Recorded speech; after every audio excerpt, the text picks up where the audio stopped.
Good morning everyone. आज हम पढ़ेंगे लेसन सेकंड क्लास 4 जैसा सवाल वैसा जवाब। बादशाह अकबर अपने मंत्री बीरबल को बहुत पसंद करता था। बीरबल की बुद्धि के आगे बड़े बड़ों की भी कुछ नहीं चल पाती थी। इसी कारण कुछ दरबारी बीरबल से चलते थे। वे बीरबल को मुसीबत में फंसाने के तरीके सोचते रहते थे। एक जो बादशाह थे, है ना, बादशाह के बारे में आपने सबने सुना है। तो बादशाह का जो मंत्री बीरबल था उसे वो बहुत पसंद करते थे, मतलब उनका फेवरेट मंत्री था।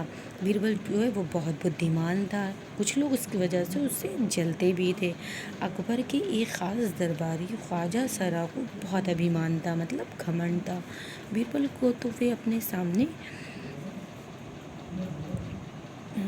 बीरबल को तो वो अपने सामने निरा बालक और मूर्ख समझते थे, लेकिन अपने ही मानने से तो कुछ होता नहीं।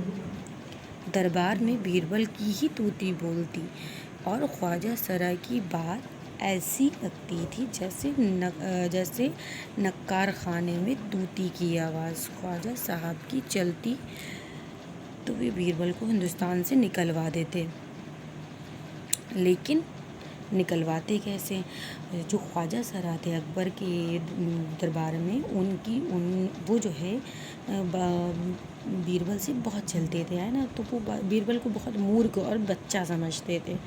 और लेकिन बीरबल की ही तूती बोलती थी अकबर के दरबार में, उनका बस चलता तो वो उस बीरबल को हिंदुस्तान से निकलवा देते, क्योंकि उससे बहुत ज़्यादा जलते थे। एक दिन ख्वाजा सरा ने बीरबल को मूर्ख साबित करने के लिए बहुत सोच विचार कर कुछ मुश्किल प्रश्न सोच लिए। उन्होंने सोचा कि इस बीरबल को कैसे पूरी सभा में जो है वो मूर्ख साबित किया जाए, इसलिए उन्होंने कुछ क्वेश्चन से सोचे। उन्हें विश्वास था कि बादशाह के इन प्रश्नों को सुनकर बीरबल के छक्के छूट जाएंगे।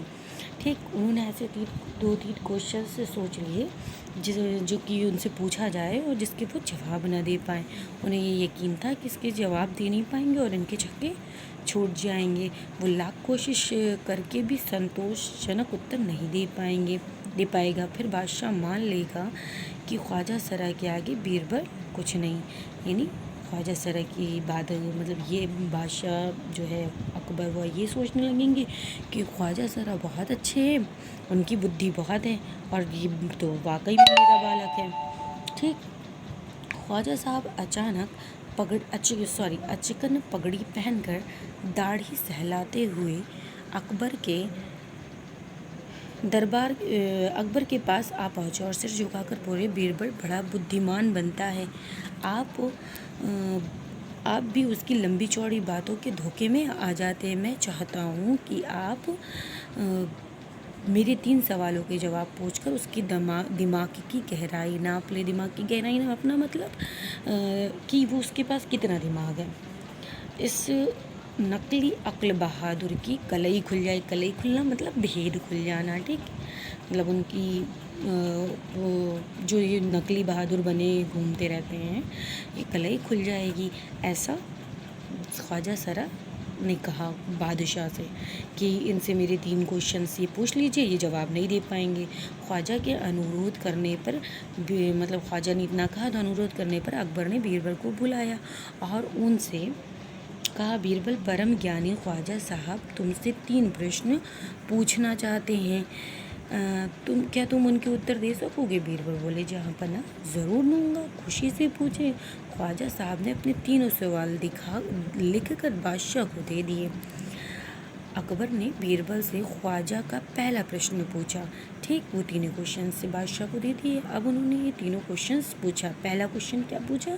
संसार का केंद्र कहाँ है? संसार मतलब दुनिया का केंद्र मतलब जो बीच का स्थान होता है वो कहाँ है?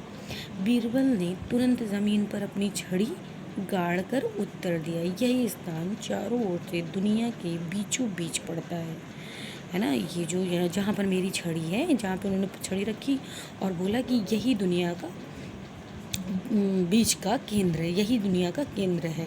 अगर ख्वाजा सरा को विश्वास नहीं है तो वे फीते से सारी दुनिया को नाप कर दिखा दें। है ना। तो अब जाहिर सी बात है कोई अब ये तो उल्टा ही ख्वाजा सरा पे ही पड़ गया कि उन्हें तो पूरी दुनिया नापनी पड़ेगी, तब वो गलत साबित करेंगे। ठीक, अकबर ने दूसरा प्रश्न किया, आकाश में कितने तारे हैं। पहले क्वेश्चन से का जवाब तो वो दे चुके थे, इससे बादशाह खुश भी हो गए। और दूसरा क्वेश्चन था आकाश में कितने तारे हैं। तो बीरबल ने इसका भी जवाब दिया। बीरबल ने कहा कि बीरबल ने एक भेड़ मंगवा कर कहा, इस भेड़ के शरीर में जितने बाल हैं उतने ही आसमान में तारे हैं। अगर ख्वाजा साहब को इसमें संदेह हो, मतलब भरोसा ना हो, तो वो बालों को गिनकर तारों की संख्या की तुलना कर लें। अब जाहिर सी बात है ये भी कोई नहीं कर सकता, भेड़ों के बालों को कौन गिनेगा। और भेड़ के बाल अगर गिन भी लिए तो फिर तारे गिन भी लिए का सवाल भी नहीं आता ना, नहीं गिन सकते। भेड़ तो जानते हो जो बकरे होते हैं, बकरों जैसे होते हैं, उनके ऊपर बहुत सारे बाल होते हैं जिससे ऊन वगैरह ऊन बनता है ना, वूलन के आप कपड़े पहनते हो। अब अकबर ने तीसरा क्वेश्चन किया। अब अकबर ने तीसरा सवाल किया, संसार की आबादी कितनी है। बीरबल ने कहा, जहाँपना संसार की आबादी पल पल घटती बढ़ती रहती है, क्योंकि हर पल लोगों का मरना जीना लगा रहता है। इसलिए यदि सभी लोगों को एक जगह इकट्ठा किया जाए तभी उनको गिनकर ठीक ठीक संख्या बताई जा सकती है ना। तो अकबर ने इसका क्या जवाब दिया कि आबादी कितनी है कि हर पल तो लोग पैदा होते हैं और मरते रहते हैं, तो इस तरह तो हम आपको गिनती नहीं बता सकते। जब सब लोग इकट्ठा होंगे, सब पूरी दुनिया के लोगों को इकट्ठा किया जाए, तब हम संसार की आबादी बताई जा सकती है। बादशाह तो बीरबल के उत्तरों से संतुष्ट हो गए, मतलब सेटिस्फाइड हो गए। लेकिन ख्वाजा साहब नाक भाव से कुड़ कर बोले, ऐसे गोल मोल जवाबों से काम नहीं चलेगा जनाब। बीरबल बोले, ऐसे सवालों के ऐसे ही जवाब होते हैं, पहले मेरे जवाबों को गलत साबित कीजिए तब आगे बढ़िए। ख्वाजा साहब से फिर कुछ बोलते नहीं बना।